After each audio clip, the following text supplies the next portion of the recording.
Hey guys, and welcome back to the Ringer 57 YouTube channel. We are about just short of deep into this project, and I thought I'd bring you guys on board for it because we're getting to the point we're starting to turn it into something. So we are working on a 1964 Volkswagen Dune Buggy. So it's a kit, fiberglass body on a Dune Buggy chassis, and a Volkswagen Beetle chassis. It was brought to me by a good friend of mine, Tracy Purchase, and his fiance, Alex Kelly. It came with this seized up 800cc motor, I believe it is what I was told. And we are a 1600cc motor in. This motor did not have an exhaust on it. It was just a chunk motor sitting in a corner. The carburetor that's on it's shot. The points that were in it were shot. The coil was shot. So we've gone ahead and done a 12 volt electronic ignition conversion on this. Yes, I know I still need to reroute the wires appropriately, and I have a carburetor on the way. So we can go ahead and get that done. We do have a underdriven balancer with timing marks on it. That's going to get thrown on it. We're going to do a 12 volt charging system. We got to get that ordered once they can get the funds together. And that'll be ready to go. We got to throw a clutch on it. I got that over here in the corner. And it'll be ready to go back in. We did put that in the buggy and started on brake cleaner. It does test good for compression. I wanted to make sure it would start. It starts, it idles on brake clean, it revs on brake clean. So we stopped at that, pulled it out. The body is all over the place. If you can't tell, the shop looks like a nuclear bomb went off in it. That's because a nuclear bomb went off in it. The only corner that's half organized is from that chair over there. That's because that's my engine building corner, and I'm currently building a Gen 1 motor. I also got that Gixxer 1000 motor here. I've got the plan of attack settled on that, so now I can get these cases off to get cleaned. And the head's not getting touched. We're going stock head, stock cams, stock everything. We're not changing a darn thing on this thing. There's the rest of the boozer motor parts from the teardown. They still have to, everything gets torn down here and organized. Like we have Gixxer cases and head here. The crank is in that box over there. Yes. No, crank's up there because it's getting ready to be mailed out. The rest of the components are in that box over there. Everything gets torn down here, stripped, and brought around and built in here. As you can see, Dragonfly is back. It is switched over to pump gas. It's not quite tuned right. That was a dramatic swing, and I'm learning very quickly that drivability on big honker injectors is pretty much impossible unless you've got fuel demand to compensate for it. So a zero map, this thing runs great on ethanol, but on gas, I'm at minus 50, minus 60% across a large portion of my map.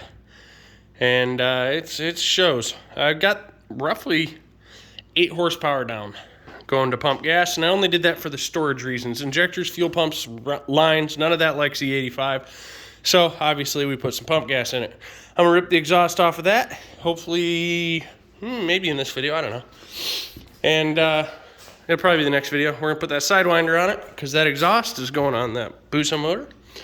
But on to the subject of today's quick video. We had a storm come through, my garbage got blown, everything. But back there, you'll see the Dune Buggy's fiberglass body that's about to get sent for body work and paint. We're actually gonna do a lot of the body work in-house and the final cut, but this is the chassis that was underneath it. It's a Volkswagen Bug that's just been kind of lopped off. Still got the 4-speed. So this is going, I gotta hit it with degreaser, and we're gonna go pressure wash this thing and paint it to stop all this lovely rust that's starting. He did put floor pans in it not too terribly long ago, but they're rusting and they have holes in them that I need to fix. There's also some pretty decent holes cut in the bottom of this thing that I gotta go through and patch up best I can. That's actually the stock floor pan right there. So that floor pan's actually on top of the stock floor pan. Well, that would explain a lot. But yeah, we gotta go through and get this thing cleaned up and painted. We're probably gonna take that tonight. I'm not gonna film that because it's dark and it's like 9 o'clock at night. But yeah, So that's what we've been working on. These two engines, mine. Chad's is getting ready to be stored. He just needs to switch it off of Q16 and to just normal gas to store for the winter. I think I've talked about this bike some. Hey, we did get our new 57 Motorsports stickers in. Go ahead and hit us up. We can get those shipped out. I think we're selling them for $1 a piece, and we got package deals if you buy a bunch of them. We got Team Righteous stickers as well.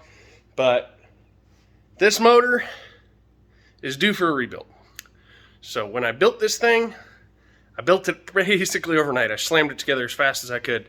I didn't have time to wait for parts, so I reused a lot of gaskets, short of the head gasket. I reused the base gasket. I reused all the cover gaskets. It's got oil leaks all over the frickin' place. I reused the factory rod bearings and main bearings. I didn't bearing it while I was in there. And it does not have stock rods. It's got Wassners in it. My stock rods were number 2s. The Wassners should be like 1.5s. So it should have tightened them up because they were already beat up. But in any case, it needs bearings. It needs gone through. It's time to refresh this motor. It is a 1397, 13-to-1 on nitrous. I spray 110 on it. I've sprayed as much as 150, and I ran out of fuel. That's part of why we're going to this new tune-up is I got to switch to race gas, and it doesn't need as much gas. But yeah, we run a NOS mini controller, dry nitrous kit. I've probably maxed the solenoid out because I believe I have 063 solenoids. I need to jump to like a 120 solenoid, so I'll get some Pro Mods on there. And we're going to a Sidewinder. So there you go. Everyone who wanted to know, it is a true hand clutch. It is stock friction, stock steels, Brock clutch mod, Brock clutch cushion kit, and a proprietary mix of spring pressures to get the right seat pressure that I like, which turns out is not enough for how far I'm pushing it now. But I did 115 60-foot it on that setup. It is currently set at, I believe, 74 inches. It goes out to 78.5. 79 if I ran out of chain adjustment, but 78.5. Lots of weight reduction. Y'all have seen a lot of that. I actually had a whole video of that, and I never did post it. I might still have it. We might put it together. I don't know. But carbon seat, stock tank, stock seat position, aluminum subframe. Nothing special.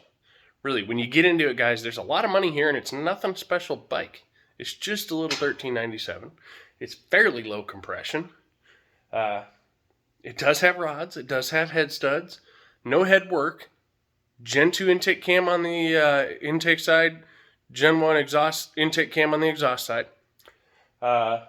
Degreed in, Brock's offset pin. Degreed in. That scared the bejesus out of me. Degreed in 106, 108, I believe. No, 105.75 and 107.5. Pretty much stock, a little off. But yeah, so that's what we're up to. I'm going to go ahead and post this up as an unedited video. All the blips, bloops, and funny happenings. We are currently searching for a shop for 57 Motorsports. We are moving from our location in Leeton, and I would like to move out of my garage. So if anyone in the local area who watches me knows of a shop space, preferably in the county, somewhere between Muscle Shoals and Athens, Alabama, hit me up, please.